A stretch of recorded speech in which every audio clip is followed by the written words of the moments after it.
Welcome to the Still Digital Academy. The webinar Energy Systems for Cost-Effective and Sustainable Intralogistics is presented by Rea Langkammer, Dirk Drenko and Björn Grünke. Have a good time.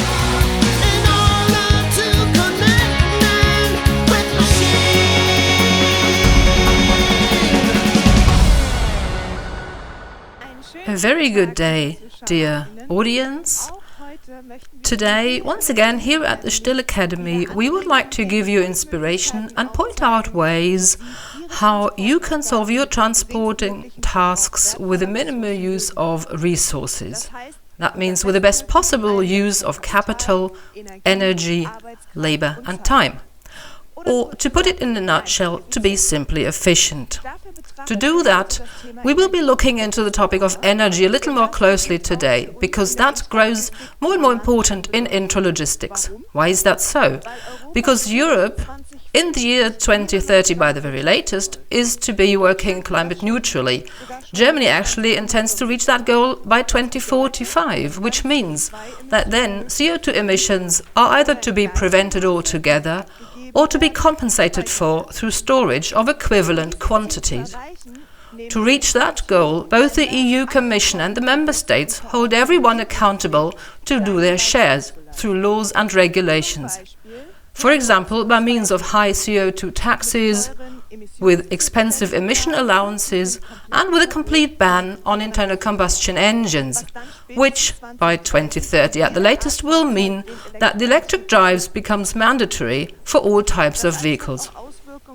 All this also has an impact on production. The first so-called zero-emission factories are up and running as we speak. Also, consumers are growing more sensitive with a view to climate neutrality of services and products. This is another reason for companies to ensure that their supply chains meet sustainable requirements. Suppliers are held to provide certificates on the origins of raw materials, on production conditions and on their carbon footprint. A good life cycle assessment becomes more and more a competitive edge. As to the prevention of emissions, intralogistics is in a very good position thanks to powerful e-vehicles. But here too, the electricity for the batteries has to come from somewhere. If fossil fuels must no longer be used, and if nuclear energy is not an option, then that energy has to come from renewable sources in sufficient quantities. Today, that is not yet the case. By 2030, the European Union intends to reach at least a third of the required quantity, and to reach that goal, a large number of wind turbines and photovoltaic systems will have to be built, and a lot of water will have to be fed into hydroelectric turbines. Permanent work is going into the improvement of the efficiency of machines and systems to minimize energy consumption. And yet, as soon as your company grows, as soon as you expand your transport and production capacities, this energy saving will be more than offset by the increased energy demand. In Germany alone, it is assumed that the annual gross electricity consumption is going to go up from presently 517 to 745 terawatt hours in the year 2050, which means an increase by 200 terawatt hours every year. Just imagine, by way of a comparison, with 1 terawatt, 10 million cars with a power of 100 kilowatt could be driving around for an hour. And also, unfortunately, it's going to get more expensive too. In Germany, for example, the stock market price for electricity has gone up to almost 50 euros. In fact, it's almost doubled. And CO2 certificates in June reached an all-time high with 52 euros per ton. And for the sake of completeness, a litre of diesel will see twice as much of a taxation in 2050 than it has today. In all cases throughout Europe, it is true to say energy is precious, therefore the consumption of energy has to be managed smartly. In intralogistics, this starts with the choice of the most appropriate energy system for the drive of industrial trucks. Many feel that the lithium-ion batteries are the sole possibility. But what's so bad about the lead-acid batteries? Others believe that only hydrogen can help us out of the CO2 dilemma.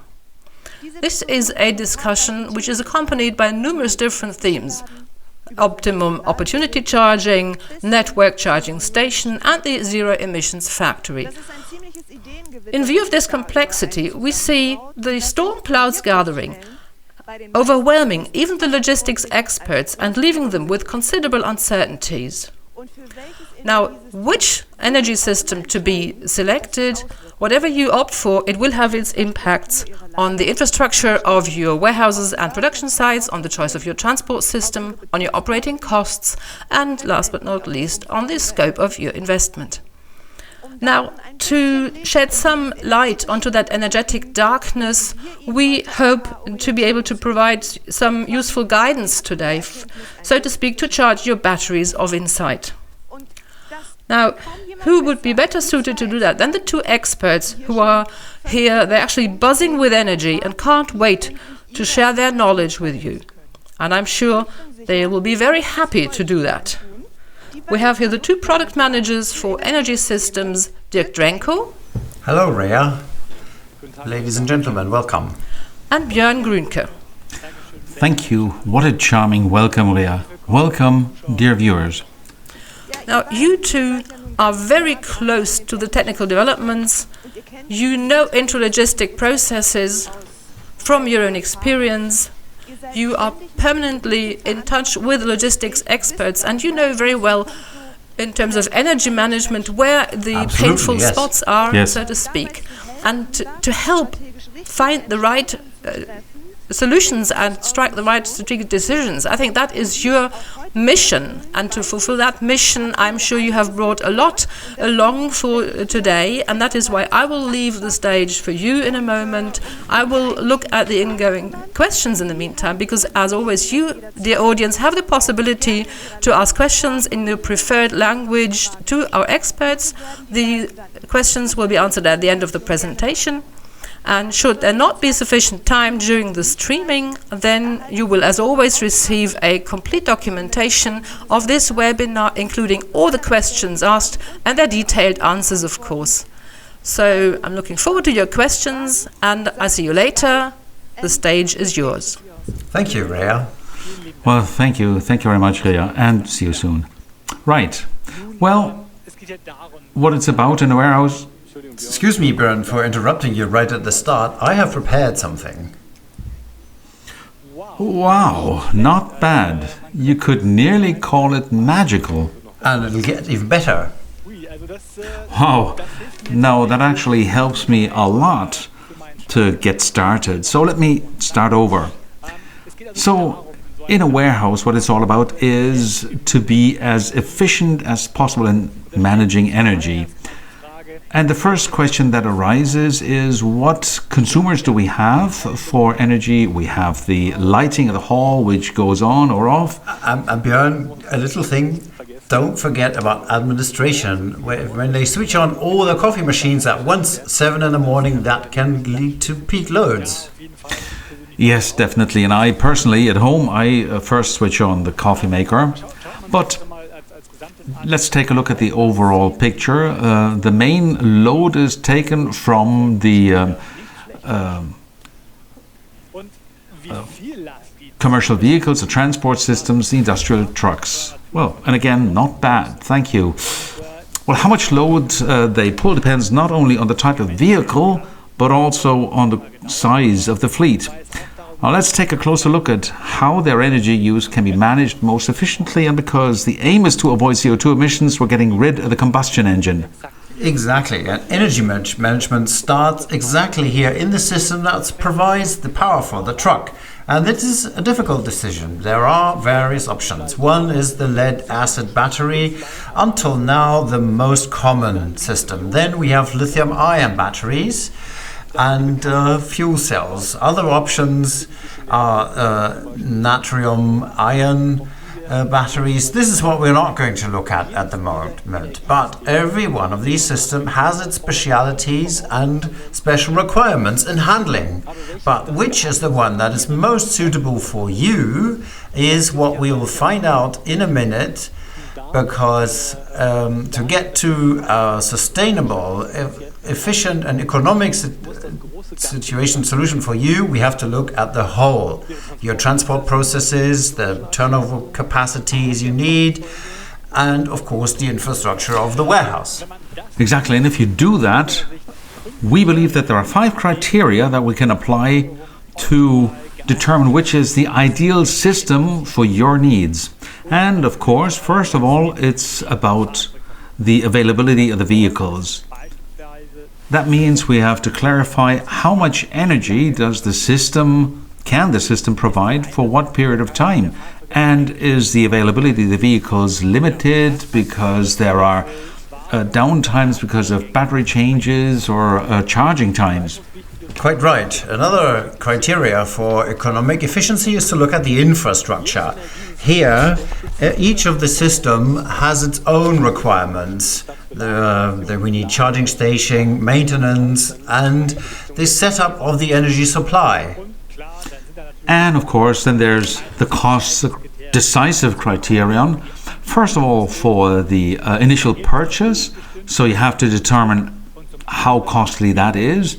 And then, of course, not less important, operating costs for service, maintenance and repair, for instance. Are there additional batteries necessary for ongoing operation? And what's the energy use? Quite right, and especially if we talk about investments, fitness for the future is an important criteria. What's the technological potential for the system? How long will I benefit from it? And if we think about the climate goals, to what extent does that energy system contribute to a sustainable system? Applied to your transport situation individually, these criteria can help you to find the right and important decision for your industrial truck fleet. So now, that was enough as an introduction. Let's look at the candidates. Yes, let's do that. And to assess these criteria, we'll use this battery. It starts with red, with not suitable at all for your application, to yellow, medium suitability, and green, fully suitable. And let's start with the first system. The lead acid battery is composed of lead, sulfuric acid and distilled water, and it's pretty heavy. And we'll see in a minute whether it is really as good as we think. So let's refer to the vehicle availability first. Depending on the type of truck and application, a lead acid battery will be sufficient for one shift. But if there is a heavy load on the battery, it can be empty after 5 hours and it has to be recharged. And the charging time depends on the battery capacity. And experience shows that 8 hours of charging mean about 6 hours of use, but 8 hours of charging means 8 hours of unproductive downtime for the truck. So lead acid batteries should not be boosted because that will reduce their lifespan. The upshot is that if you want to use the vehicle for a longer period of time under heavy use, I need a spare battery in order to maintain the availability of the truck. And that can be done with a crane or by hand pallet truck. If it's a good system, 5 minutes will do, but it can also take up to 15 minutes, during which both truck and staff member are not productively working. And by the way, not every staff member will able to change the battery without having an accident. Which is a really relevant point, really.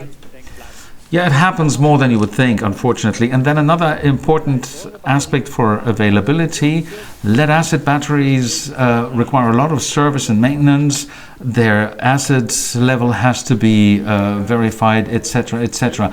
That also further limits the availability of the vehicle. And so for this criterion, we can only give a mediocre yellow battery. Okay, so next let's look at the implications in the infrastructure for lead acid batteries. All right, can you do that again, that thing with the warehouse here?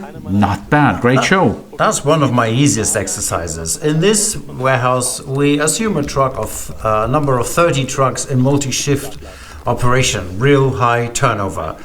So we need 30 charging spaces, 30 chargers and 30 spare batteries and the change racks. We need water tanks. And we also need a room to refill the batteries with water with the aquamatic system. In addition, it may be necessary to install an exhaust system in order to extract gases and smells from the batteries. And also, we have to have sufficient energy supply to charge all the trucks at the same time. So for the needs of a lead-acid battery, we need a lot of space that could be used for storage. So this is why the infrastructure criteria clearly has the dark red bar in the battery. Okay, but lead-acid is way ahead in terms of investment costs. Compared to all known energy systems, the battery alone has a very low purchase price of around 150 euros per kilowatt hour. That's why the lead-acid battery is clearly green in terms of investment cost. Of course, that sounds promising, but you have to bear in mind that for multi-shift or hard applications, you need 2 batteries and the space for and the racking for the changing of the batteries.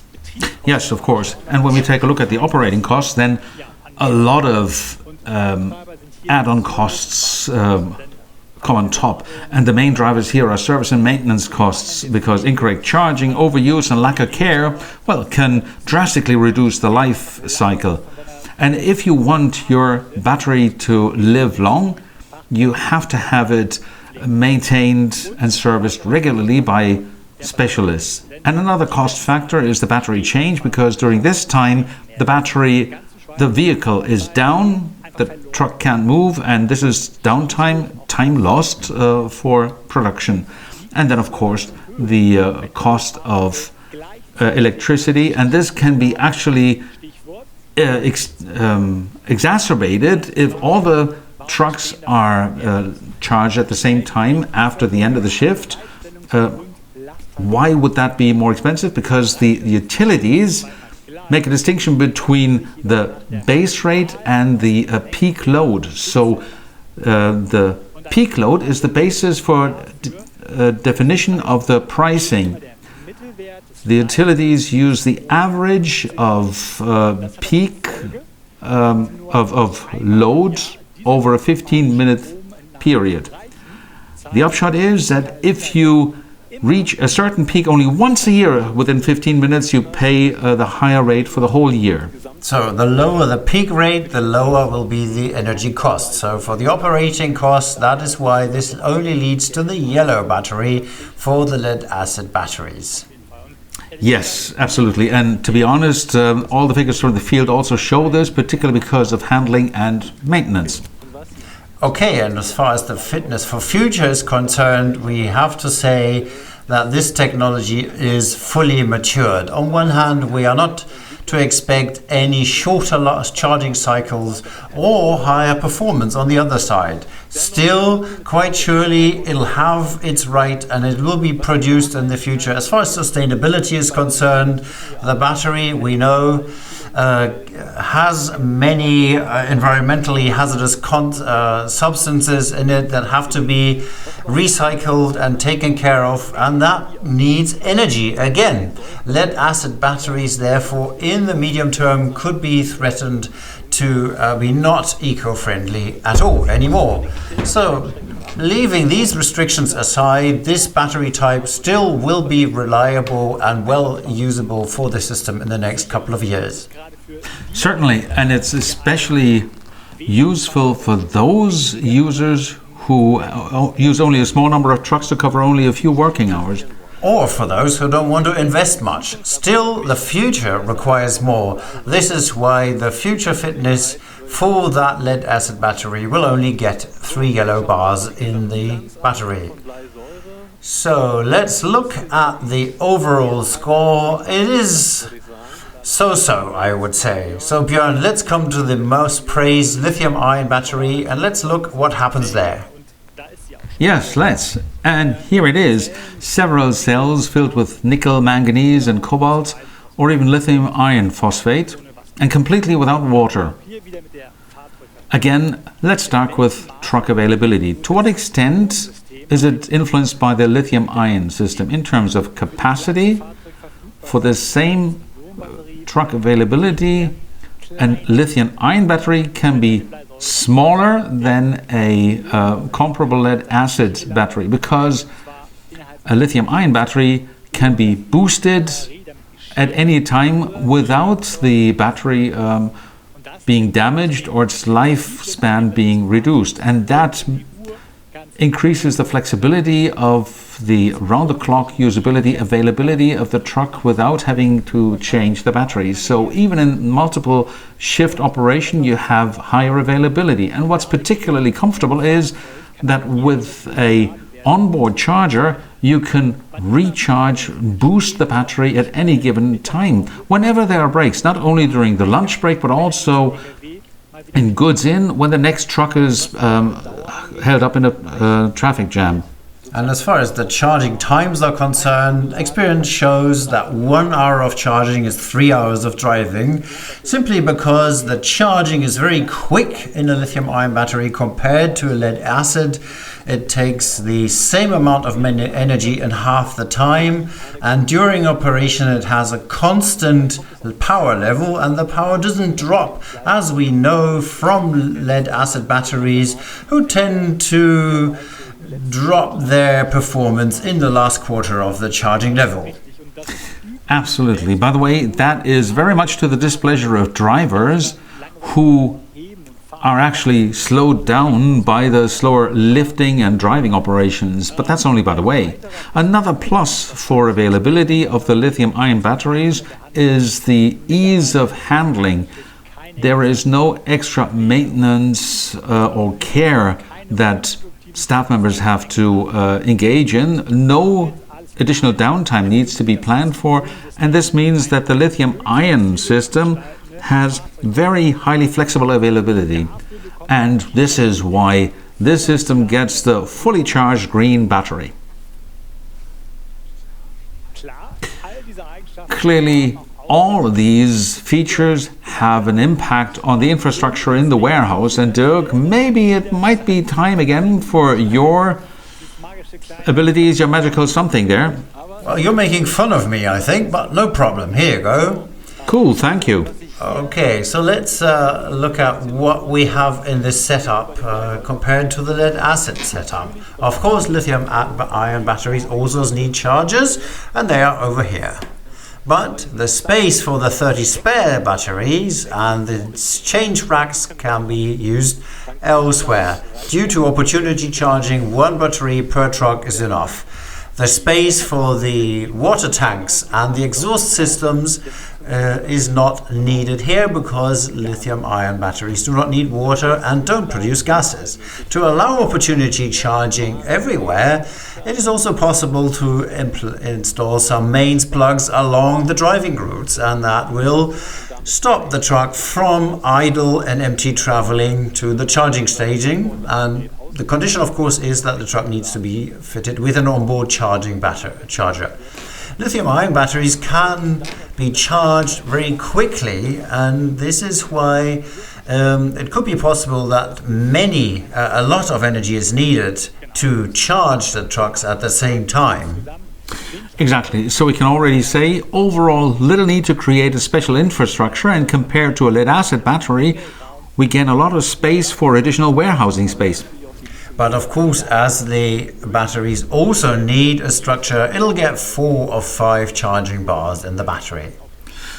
Right, and yes, concerning the economic effort, we're clearly in the green here. In terms of investment cost, unfortunately, things are a little bit different here today, because to this day, lithium-ion batteries compared to lead-acid batteries are more expensive to buy. It's about 2 to 3 times the investment cost that the lead-acid batteries have. At the same time, lithium-ion batteries have at least twice the life span at identical capacity. And if we take a look at the price development since 2010 for lithium-ion batteries, the trend is clear. Interestingly, with the 24-volt batteries, as we usually have them in the tiller-driven trucks, we are quite close to the price level of the lead-acid battery. So then let's wrap this up. For the investment costs, currently we can only give a yellow battery. But I'm sure if we meet up again in 2 years' time, looking at this, I think we'll be in the green range there then. You bet.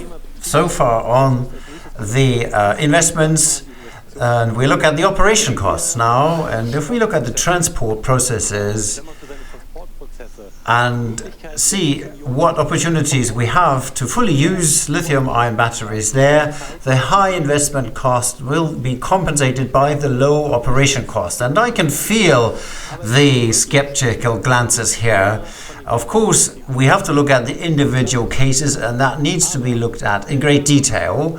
But let's remember, we have less space in the battery, in the warehouse. We don't need the acid, we don't need the water, we don't need to clean the lithium-ion batteries as we need to with lead acid. So we don't use valuable space, and we have no maintenance costs. And on top of that, thanks to their energy efficiency, lithium-ion batteries are capable of reducing the energy consumption by industrial trucks by up to 30% compared to lead-acid batteries. So this contributes to considerable savings in the power bill. However, in terms of cost, it should be noted that high energy demand can arise for a short time during fast charging, which can lead to costly peak loads. But there's a smart approach to handle these load peaks, and I've heard from you with your team, you addressed this in one company and you managed, didn't you? Absolutely, you have excellent sources,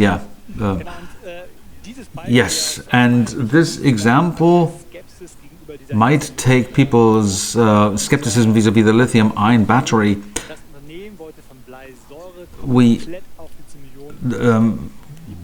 There are worries to shift directly from lead acid to lithium-ion, and the fear was that the energy consumption would increase. That is not the case because the increased efficiency reduces power consumption. What you might have is a higher peak load, so you have to analyze this very well. And let's remember this 15 minutes window that the power utilities analyze. And if we take a look at this company that implemented this, it was a logistics company, we found there that we have a mixed portfolio with about 50 trucks that are being used in a 1 to 2 shift operation. Today they're equipped with lead acid batteries, and with numerous trucks, 1 battery charge per working day is sufficient. So the question arises of what's the electrical load over time, and we can see that it is quite constant over the week, and it keeps repeating. So the electrical load is always pretty much at the same level.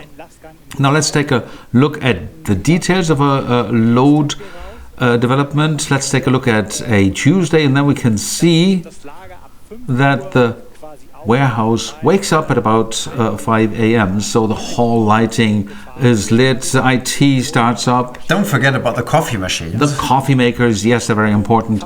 So the fact is that the loads increase due to the different consumers, and then we arrive at a constant load over the work day, and the end of the load, the electrical load, at the end of the shift, the electrical load increases. And the question is, how come?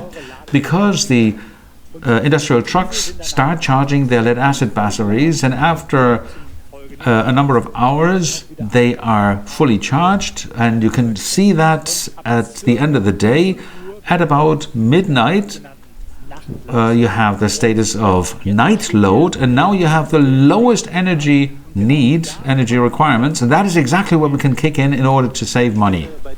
I think this analysis nicely tells us that even users of lead acid batteries can have to handle these load peaks. Exactly, and above all, you can pay for it today.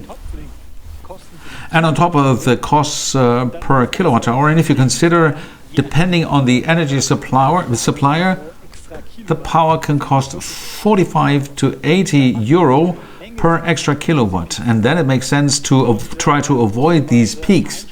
And if you can realize such savings, you may save easily 4-digit figures per year. So, in other words, we can avoid the peaks in the long run if you use the benefit of fast and booster charging of lithium-ion batteries.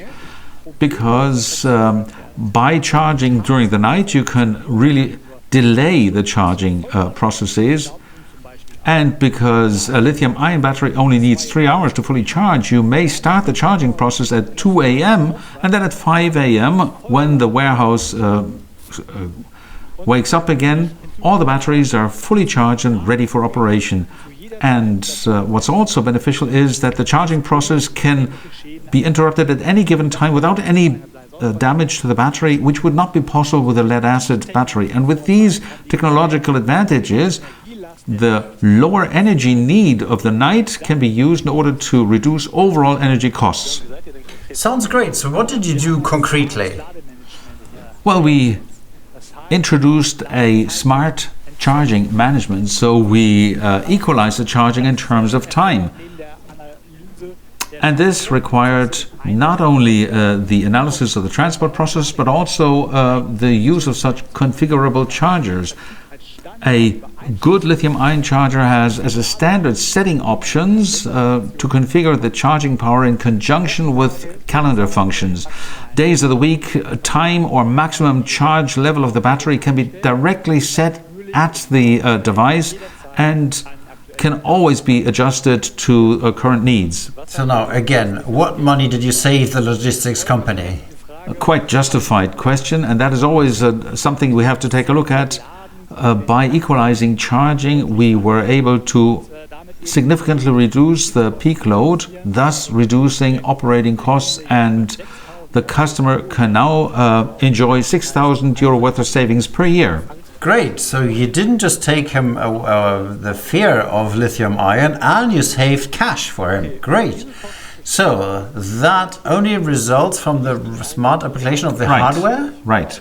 So if we connect that with smart software, then in the future you can do even more to make efficient use of energy, much more so than now. So a central unit could orchestrate all the hardware, and the chargers would be charging according to the requirements for maximum charging load, prioritizing certain trucks, or charging windows and time.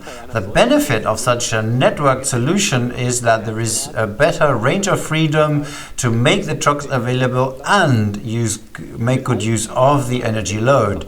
So, energetically seen, the industrial truck cannot be handled very well here, but the additionally the available energy can be used much more efficiently and economically. Well, can you still say anything against lithium-ion? And maybe a comment on charging with a look going forward. Against the background of truck availability and cost, 3 major developments are emerging. Power banks for even faster charging, or you use driving times for charging, for instance via inductive charging, and of course linkage to a fleet management system for energy control and management. So you can see there's a lot of things happening in the field of energy take-up, and all this will eventually be reflected in the operating costs. Exactly, and that's what we still need to look at. So, lithium-ion batteries make more efficient use of the energy, and with smart energy charging management, we get even better, and lithium-ion batteries are free of maintenance. So counting all of this, factoring in, I think there's a fully charged green battery for this type of battery. Right. And as to the 5th criterion of our evaluation for the future proofing of lithium-ion technology, we can say the following. Charging and control options to increase efficiency are constantly being developed further, while at the same time reducing the acquisition costs for the system. With regard to sustainability, availability, and extraction of raw materials are not entirely unproblematic today, but that is why even today new chemical compositions are being researched that will also promise an increase of energy capacity and charging power of the cells of up to 40%. And if you take into account the tried and tested structures and production technologies, you can clearly say that for the lifetime of a lithium-ion battery, i.e. the next 10 years, if you have the appropriate application profile, you will be able to work very well with this system. That is why the lithium-ion battery certainly is worth a green battery for future viability.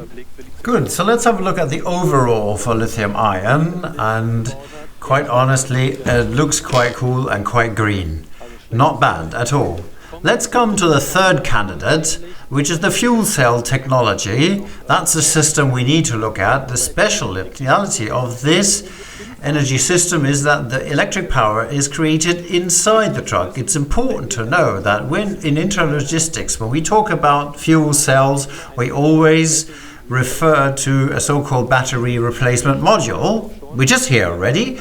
And that really corresponds to a specific battery tray and can, on a one-to-one basis, replace an existing lead-acid or lithium-ion battery. The module contains all components necessary for a fuel cell. We have the fuel cell itself with the stacks that transform the energy in the hydrogen into electric energy, and this electric energy charges the integrated lithium-ion battery, which is used to provide the constant power to the truck. And the system also is completed with a high-pressure vessel tank, and a filling neck and control components. For those of you who think that it's still a future technology, you'd have to know that in Europe alone there's over 500 industrial trucks with the fuel cell in operation, and if we look across the big pond, it's over 40,000 trucks that are in daily operation with this system. Which, to be honest, compared to the overall industrial trucks market, isn't that much. And it's worth mentioning that these deployments, from an economic point of view, in Europe, at least like this project in France here, could only be realized thanks to government subsidies worth millions. But still it proves that this technology is ready for everyday operation. If the appropriate infrastructure is provided. Yes, but we'll speak about infrastructure later. First of all, let's speak about how this technology impacts availability. Exactly. Again, we have to look at the different performance classes, but as the system doesn't have to be recharged but filled up on gas, the infrastructure and for the charging stations is not needed. Only after a couple of minutes at the fuel station, the so-called dispenser, the truck is back at full availability, giving high flexibility in long and tough operations, also across multi-shift. The experience shows that one filling of gas is enough for about 8 hours of driving, depending on the use and the type of the truck. The dispenser can be placed everywhere, similar to mains plugs, ideally along the process ways to avoid any empty journeys. During the operation, the system provides permanent power right to the last gram of hydrogen. The fuel cell needs regular maintenance, so that we need to plan downtimes for this type of work. So this is why I'd say for the availability criterion, I'd give it a nearly charged battery for this system. Björn, what do you think? I think personally you have magic capabilities as well. I don't know how you got this idea now. I think you're the only one who believes that. Okay, come on, we need a warehouse and an infrastructure. Well, if you want. Okay, potentials need to be leveraged. Well, then let me leverage. So, based on the lead-acid scenario again, the space for 30 backup batteries and 30 exchange devices, we don't need that anymore. Just like the space for water tanks in the extraction system, fuel cells don't release gases. The chargers can also be disposed of. Instead, we need the filling facilities, the dispensers, and ideally best positioned along the work routes in the goods entrance and exit. For safety reasons, they need to be equipped with bumper guards and be well marked ideally. The hydrogen must be delivered either via tanker truck or, as in this example here, storage facilities. You can make yourself completely independent by creating your own hydrogen, for instance, with an electrolyzer on site like this one. But if you don't want to emit CO2, then you produce your own green energy via wind turbine or photovoltaics, as in this case. The infrastructure for storage and generation can be built outside the expensive storage areas, as is indicated here. In that case, you need, of course, suitable pipeline systems in order to take the hydrogen from to the hall and the dispenser. Of course, you have to meet all the various legal requirements for explosion and emission protection. So you can see there's a lot of things coming together here, so that the fuel cell, in terms of infrastructure, we can only give it a mediocre yellow battery at this stage. With respect to the investment cost, on one hand, of course, a truck has to be fuel cell ready, ex-factory, and there is cost to install the fuel cell system itself. And currently they are at the factor of 4 to 5 of a lead acid battery, and to create the necessary infrastructure we still need high investment costs, so that at this point in time it is hardly possible to operate fuel cells economically. But governmental support programs are nationally and on a European level help to make this range green. There is support for equipment of the trucks and the infrastructure, and of course that will be a help. Yes, absolutely. Nevertheless, in the end, that means only a red battery for purchasing costs. And then the question is the high investment compensated for by low operating costs, as is the case with the lithium-ion battery? I wish it were so, but as a dedicated supporter of fuel cells, I have to say, unfortunately, currently not. Currently, the fuel costs are at 10 to 12 euros per kilo of hydrogen.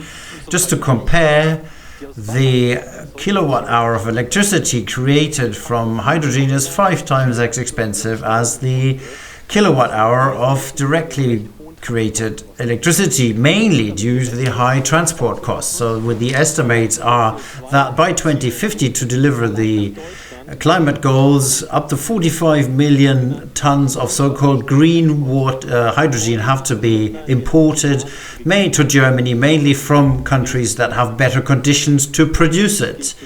But the future is dependent on the economies of scale. That means the more consumers of hydrogen I have in my facility, the better the cost per kilogram will be. So simple individual sectors of the company can be connected, like the intralogistics, the heavy goods vehicles here, or the heating system, and possibly the production of hydrogen by photovoltaics or other renewables.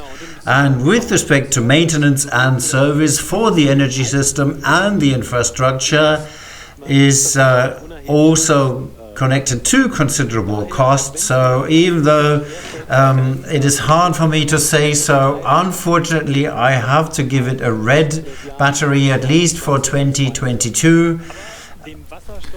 But surely hydrogen is of the future, isn't it?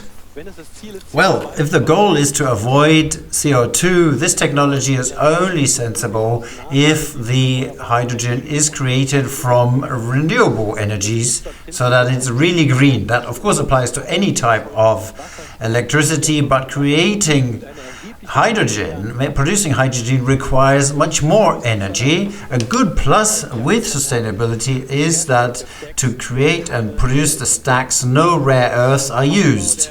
right, and they're working at full speed on expanding renewable energies.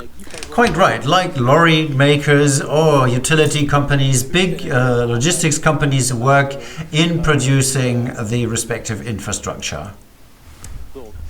In Germany, we expect a marked ramp up from 2030 onwards, but that mainly depends on the political framework, and that makes it volatile. So that is why for the future-proof aspect of the system, we cannot really say anything, but I think it is well worth 4 of 5 green bars in the battery. So in the overall system, if we look at it,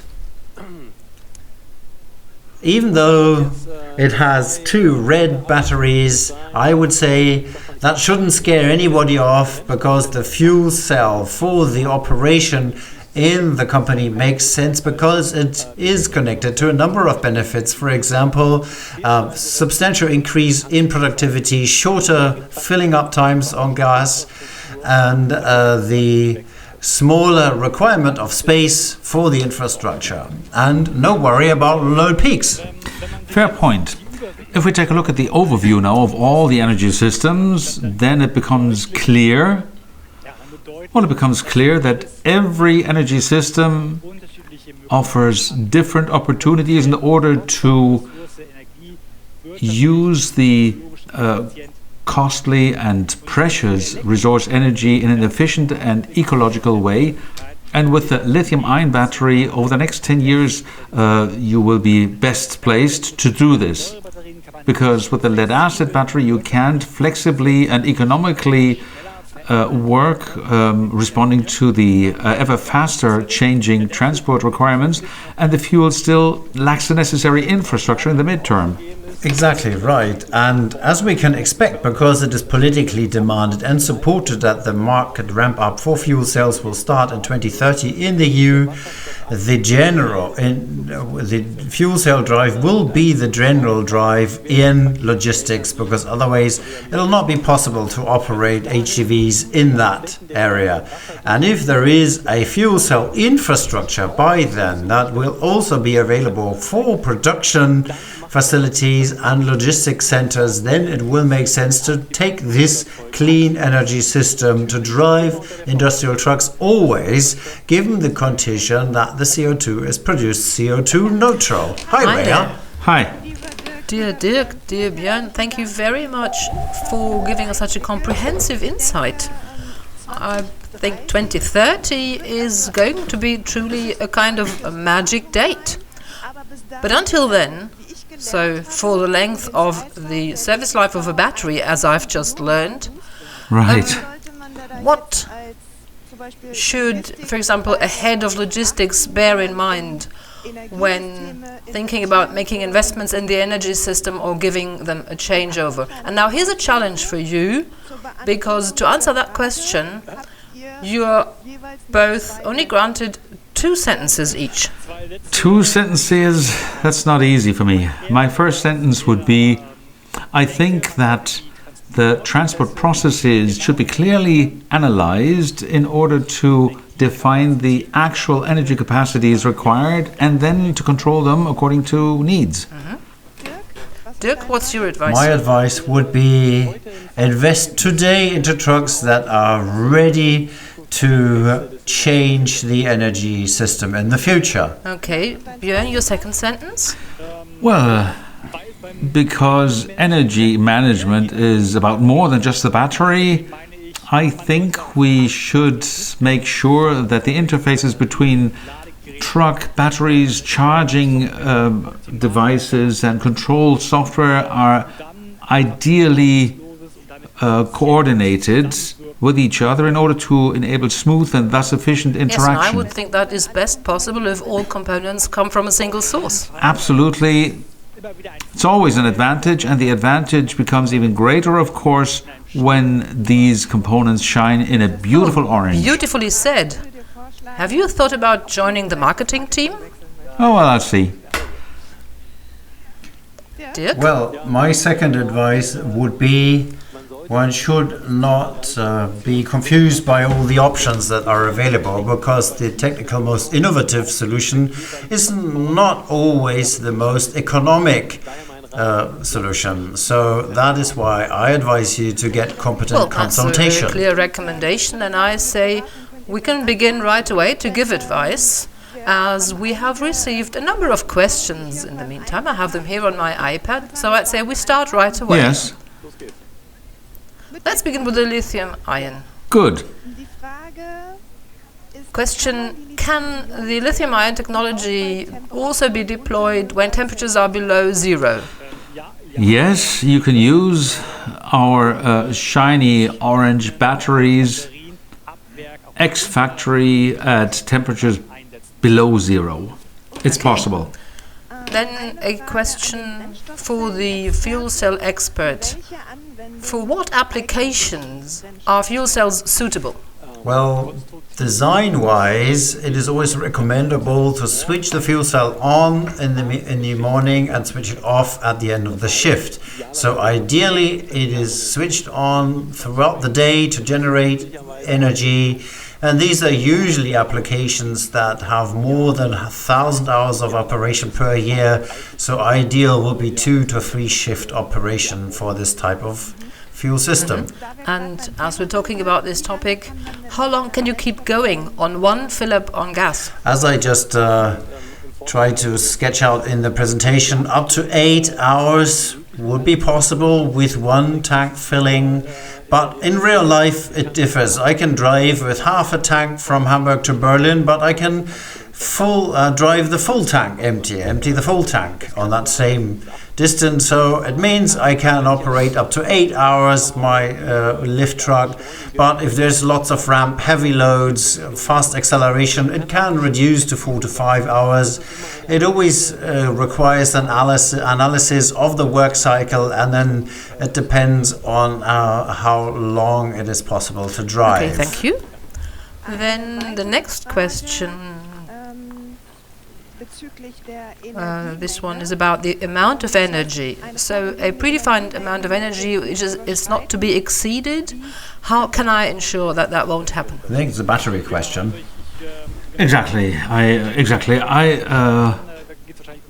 don't want to discuss the amount of energy. This is probably about the peak load and its amount of energy. I can only speak about our lithium-ion chargers.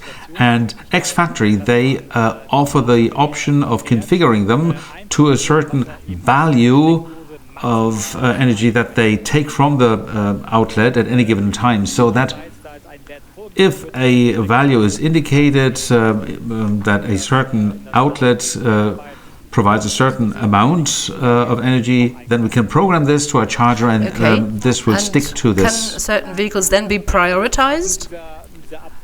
Yes, it's also possible with this ex-factory solution, i.e. with many customers we have power, so-called power chargers or corners, so we have several chargers available. Some are programmed for a certain for reduced power at certain times due to the current load, and some are power chargers. Of course, a preferred truck can always arrive there and get the maximum charging power so that the truck availability is reached again very quickly. And that takes us to the topic of the fleet energy management. That would be the next question. Well, now I have a run, Riaz. Thank you. Exactly, yes. Very important topic. We already teased it, of course. As Still, we are aware of the role and responsibility that we are the main energy consumer for many customers. So over the next few years, we clearly have the challenge, and we keep a view of it to make energy solutions, energy management, energy control in the coming years, in addition to intralogistics and transport processes. Thank you. Next question. When will inductive charging be available? It already is. It's already available today and possible.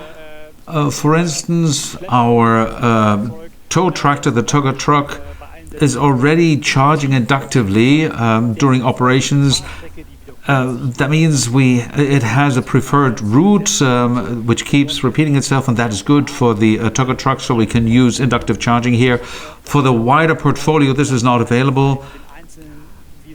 As is so often the case, in the individual application case, you have to analyze whether inductive charging makes time, whether there's enough time, whether there is a possibility to do this, and whether it makes sense here. I believe that important use cases can be found in the area of automation. That's right, Ria. And there it is available. Absolutely. Yep. I believe now we need another question on fuel cells. Yes, I'd be pleased to answer it. And here it is. What vehicles are available with fuel cells? Well, as we have just mentioned, we are not in the mass market yet, so that means not all the trucks are available with a fuel cell. We are in the ramp-up phase, and we have fitted a couple of counterbalance trucks, low-lift, high-lift pallet trucks, order pickers, reach trucks. If there is a concrete question, just send us an inquiry. We look into the case. As I said, it doesn't make sense for each and every truck, so it should be above 1,000 hours of operation. And normally hand-guided tiller trucks, we wouldn't recommend to fit them with a fuel cell as of today. So the recommendation here is clearly to have a specific question and send an inquiry. Thank you. The next question addresses the topic of safety, which I think is a very important topic. How about the safety of lithium-ion batteries? Are specific measures needed? Well, the lithium-ion batteries are safe, of course. They're tested. There are requirements that are met, of course. We have to bear in mind that what you read and hear about, that a lithium-ion battery is not necessarily comparable to another. There are different cells, different packagings that are being used, different safety mechanisms. And of course, we benefit from the fact that weight is trump for us, so we can simply put a good steel case around it so we can protect it from the outside, from other trucks, for instance, that nothing will happen there. And there are no additional measures required. You can simply stick to your lead-acid charging rules in terms of distances and the like. Then you don't need to take any special measures if you have a regular logistical truck operation. As we are speaking about safety, thank you, Björn. How about the fuel cell? The fuel cell is a safe energy system, although it wouldn't have been licensed in Europe. There is safety regulations which this battery replacement full module has to fulfill, and it does so, and also the communication between the truck and the module is safe. The refilling system is safe. There's no escape of hydrogen, but of course you always have to bear in mind that this is an inflammable gas, but this is why there is the so-called explosion protection areas around the tanking, the refilling areas, and if the hydrogen is produced on the factory, the local regulations have to be fulfilled, just as the Federal Emissions Act in Germany has to be, but tick it off, it's safe. Thank you, that is good to know. The next question is this: can vehicle be equipped with lithium-ion batteries from any supplier? Well, first of all, you have to differentiate a bit. Lithium-ion batteries is a new product, a new technology, and compared to lead-acid batteries, particularly the PZS battery, which always has the same properties, that is not the case with lithium-ion. We had the initial question, I think, of the sub-zero temperatures. One battery can handle it, the other cannot. And so the battery, the lithium-ion cells, have a number of different properties that also affect the interaction or interplay between the truck and the battery.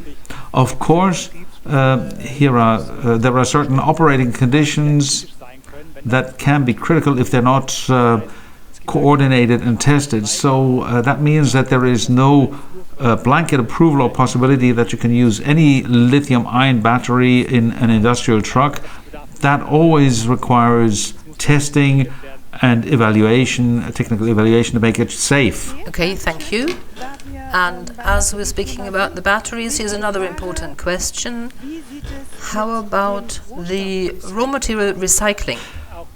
Another very important question, and we touched on it already during our presentation. We have to take a look at what's the overall situation. So we today have a technology which is very recent and includes raw materials that are critical, fair point, but we are at a very early point in the development of this technology.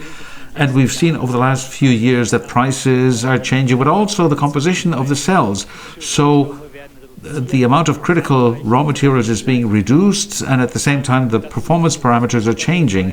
That has an impact on the raw materials. So we don't know what the lithium-ion battery or the chemical composition tomorrow will look like. It may be entirely different. It might be very good in terms of raw material composition, with great properties. Then recycling, that's also something that needs to be followed up on and considered. We have to see that the number of batteries going into the market, particularly in the automotive industry, is only ramping up right now. And for recycling, there are new market players, there are existing market participants. So these are challenges that can, however, be solved with further development. And here's another question on the topic of fuel cells. Does Still also offer the installation of hydrogen infrastructure? I can clearly answer this with a no. Still does not offer the installation of hydrogen infrastructure. The Still DNA is to design and optimize, provide intralogistics processes, do the service, and of course in the context of our trucks and the opportunities that we have, we look at the energy processes accompanying us and the energy systems, but with lead acid and lithium ion, we have enclosed systems that are easy to handle. As far as hydrogen technology is concerned, we have an inflammable gas, and that needs special handling, and there are market players that perfectly handle this, and if we are in a project, we'll get the right partners on board in order to provide an infrastructure harmonized with our Cobbler, stick to your trade, systems. as the saying goes. Okay, you two, thank you. Thank you for answering the questions. I'm afraid my smart time management tool is telling me that we have, in fact, reached the end of the information charging cycle. Dear participants of the webinar, we will have to say goodbye in a moment, but you may rest assured that all the questions that have reached us, and I see there are quite a few, will get answered. Just to remind you, you will receive a complete documentation of this webinar through email, and the stream will also be made available on our website for perusal. We would like to thank you for your interest, for your many interesting questions. Thank you very much for spending some of your precious time with us. And speaking of time, I think my two colleagues here need time as well. I think it is time for you two to charge your batteries. Absolutely, I'd love a CO2 charged water. Well, let me treat you rather to a sustainable coffee that will speed up the charging process. Yes, but don't worry, Rea. I'm an absolutely fast charger. I had expected nothing else, Björn. So we'll go for that. And that is it for today from the Still Academy. Stay tuned, stay charged, and above all, stay healthy. See you again next time, and have a good day. Bye, and thank you very much. Bye-bye.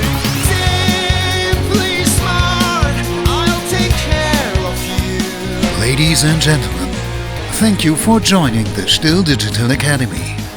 We hope you will be with us again very soon. Have a nice day and stay safe. Goodbye.